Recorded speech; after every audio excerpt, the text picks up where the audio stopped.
Good Shabbos, everyone.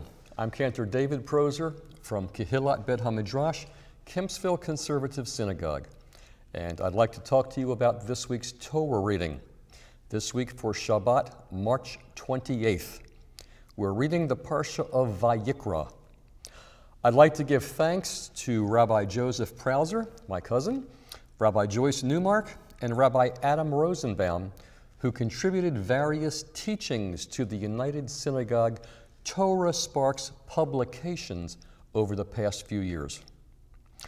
Parshat Vayikra, also known as Torat Kohanim, the teaching of the priests, begins the biblical book of the same name.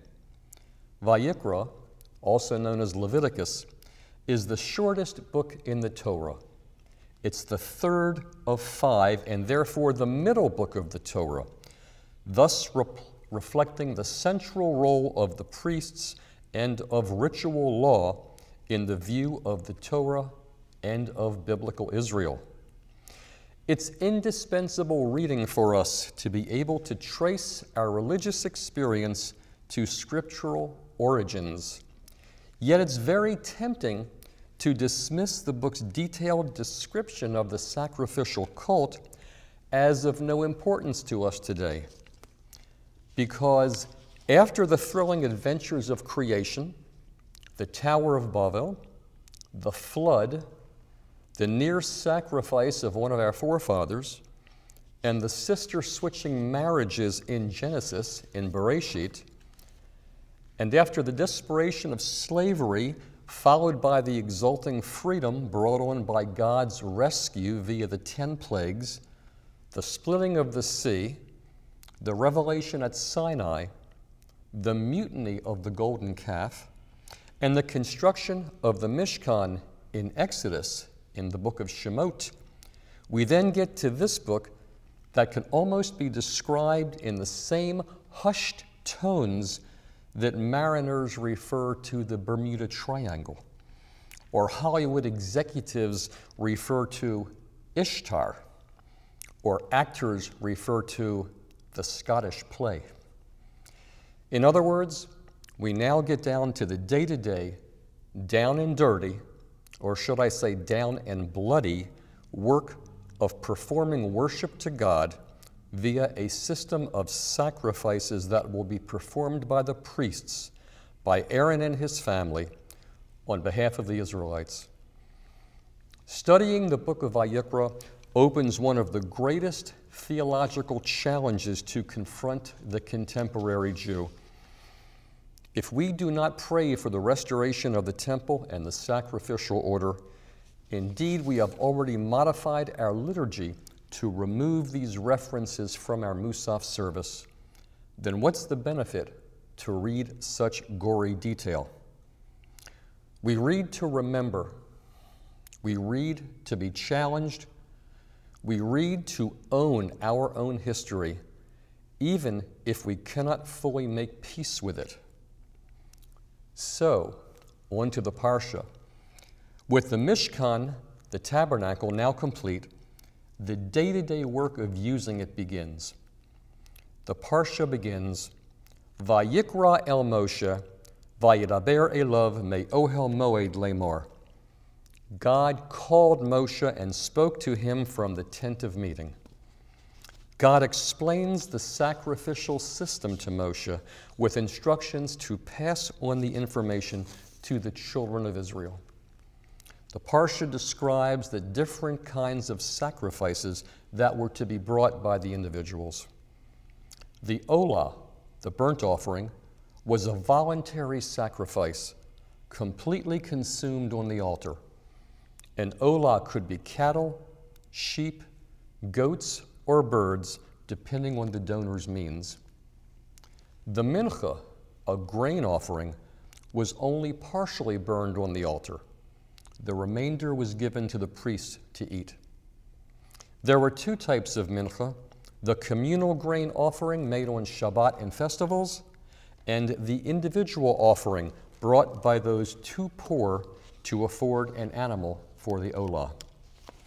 The Zevach Shlamim, or the offering of well-being, was only partially burned. After the designated portions were burned and placed on the altar, the rest became a sacred meal shared by the donors and the priests. A person who committed a sin accidentally or unknowingly was to bring a chatat, a sin or purification offering. Community elders would also offer a chatat when the entire community had committed a sin inadvertently. Finally, the asham, or guilt offering, was to be brought when a person was unsure if he had sinned or when he wanted to make amends for a sin previously committed against another person. In the latter case, the asham was in addition to making restitution and paying a fine to the person who had been wronged. These voluntary offerings constituted the regular religious expression of everyday Israelites, their leaders, and the collective community. As primitive as this system of worship must seem to us today, we have to remember, according to Dr. J.H. Hertz, the editor of the Chumash that most of us grew up with and continually used until a few years ago, the study of the origins of human worship has shown that animal sacrifice is an immemorial institution among virtually all races of men. It was therefore essential to raise this universal method of worship to a purely spiritual plane. This is done in Leviticus. All magic and incantation are banished from the sacrificial cult, and everything idolatrous or unholy is rigorously prohibited. Shabbat Shalom, good Shabbos. Shabbat Shalom, dear friends. I'm Rabbi Michael Panitz of Temple Israel of Norfolk. Chazan Prozer and I truly miss not seeing you in person. But I'm gratified that many of you have contacted the cantor and me and told us that you appreciate the opportunity to worship, even if in a virtual fashion. We will continue to find ways to connect until the crisis passes. And I am confident that the day will come, if not soon enough for the impatient among us, then certainly in good time. As the legend goes, when King Solomon, the wisest of mortals, commissioned a ring from a jeweler with the mandate that it should serve as a timely message, no matter what mood the king found himself in, the jeweler crafted a ring that bore the message, Gam ze ya'avor, this too shall pass. This Shabbat we say to ourselves regarding the isolation with which we are coping, Gam ze ya'avor, this too shall pass. This is in fact the basic issue about which I wish to engage your attention. The experience of taking part in prayer and yet not being in the same room as others. At one level, we are trying to recreate community that is noble and worthwhile. But there's another aspect to this. In our eagerness to recreate what is missing by using telecommunications to establish surrogate community, it is important not to lose sight of this other aspect. That other side of the coin is the deep value of individual prayer. The community is important, but it does not replace the connection between the individual and God. We learn this, no surprise here, from this week's Torah portion. The portion, as Cantor Prozer explained in his introduction, deals with the sacrifices brought in the tabernacle in the wilderness and then later in the first and second temples in Jerusalem. For 1,000 years, that was the basic mode of Jewish prayer. It is much older than the synagogue. I have studied this text, the opening chapters of the book of Leviticus, for over 50 years. But only the current crisis opened my eyes to a salient feature of the sacrificial system. The Russian proverb that necessity is the mother of invention. I would add, necessity is the mother of insight. What I now see is hiding in plain sight. Listen to this excerpt of chapter 1 of Leviticus, verses 2 through 9, and think about what it is saying specifically to us today. When any of you presents an offering of cattle to the Lord, he shall choose his offering from the herd or from the flock. He shall bring it to the entrance of the tent of the meeting. He shall lay his hand upon the head of the burnt offering, that it may be acceptable in his behalf. The priest shall turn the whole into smoke upon the altar as a burnt offering, a gift of pleasing aroma to the Lord. I've always tried to crack the code of animal and grain and wine sacrifices, since it is so remote from the way we practice our religion today. I've also tried to deal with a certain negative response that always comes up in hearing about an animal killed not for food, but to be burnt completely. I've had a hard time justifying that taking of life. My explanations for these biblical rituals involve the history of our religion, our struggle against idolatry, and so on. But in the process, I overlooked something fundamental, and perhaps you overlooked it too until now. Notice who the actors are in this drama, other than the animal, of course. There is the worshiper, there is the priest, and there is God. That's it. The priest is the functionary, the technical specialist, but other than him, the transaction is completely between one person and the one God. That makes this text uniquely relevant to us right now. We're trying to get our feet planted in an era of social isolation. We are turning to religion, and some of us are returning to it, which is a good thing. I can tell you that more people have attended the virtual service we presented last week than normally attend the actual service on any given Friday night. But as we re-engage with our Judaism, let's remember that it functions both at the community and at the individual level. To be honestly self-critical, we Jews have underemphasized the individual element. We want a communal prayer experience. Why do we do that? I believe that the answer is found in our history.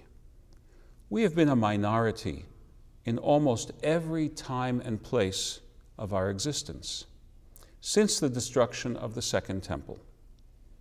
For many centuries, the symbolic walls of Jewish law were the replacement for the lost independence of the Jewish state. Even with Israel brought back to life, the symbolic walls of community are a psychological replacement for the physical walls of Jerusalem. Therefore, public worship, communal worship, has been a tacit declaration of group solidarity, without which we would have disappeared. Hence, we emphasize the communal side of our spiritual repertoire. But an overemphasis on one side of a polarity will result in a deficiency on the other side. Think of how out of balance you would be if you only exercise the left arm and the left leg, not the right ones. Now, we suffer from a spiritual vitamin deficiency, vitamin I. Vitamin I for individual spirituality. I know this is true for most of us. We don't practice praying alone. We don't urge our children to do it. We don't unpack our talit unless we're going to the synagogue. We don't open the siddur when we're by ourselves. I hope you see that all of this neglect can't be spiritually healthy. In the current crisis, we can see clearly that we have neglected an important part of the spiritual practice that Judaism offers us. Certainly, we ought not scorn the joys of getting together. When this crisis is over, and when we savor the ease of having religion brought electronically to our dens, we will want to fight the temptation to clamor for everything to continue that way. We will need to regain the discipline of actually showing up. But moving forward, that's not the only kind of soul music we should make. What about the lovely duet waiting to be sung between your soul and your God? Not every song has to be the Hallelujah chorus sung by a massed choir. There's also intimate chamber music to be made, the prayer song of your individual soul. Each of us has our own thoughts, our own hopes, our own fears. We can keep those to ourselves when we gather together to pray. We can recite only the common words of the liturgy and emphasize what we have in common. That is half of a good thing. But we can also validate that each of us needs to develop the personal channel to God. I encourage each of you listening to this word of Torah, please internalize the message of the Torah for this week. Each of you has your own personal korbanot, your own personal offerings to bring to God. They are offerings to deal with feelings of guilt, of sin, but also of thanksgiving and of joy. They're offerings to reaffirm that you are a child of God, not only when you're in a public space, but when you are at home and when you are on the road, when you lie down and when you rise up. Use this isolation to develop your soul song. Shabbat Shalom.